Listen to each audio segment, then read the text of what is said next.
Hello everyone, I am Kadesnikov Daniil from Tomsk Hub. I am 20 years old, I am studying in a University of Architecture and Building. My specialization is road building. You know that road is a real problem for Russia, and I work on improve quality of road in winter because winter in Siberia is very cold and long.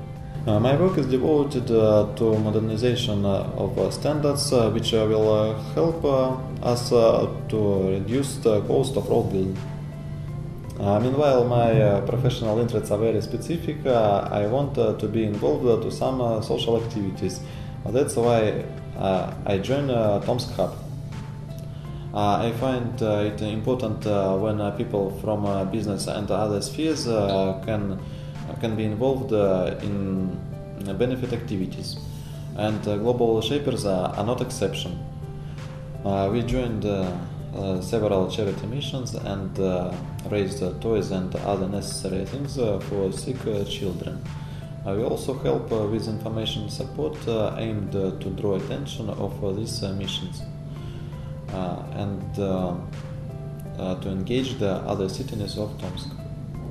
I'm glad that I'm a shaper of Tomsk Hub, and I'm sure together we can contribute to improvement of our city.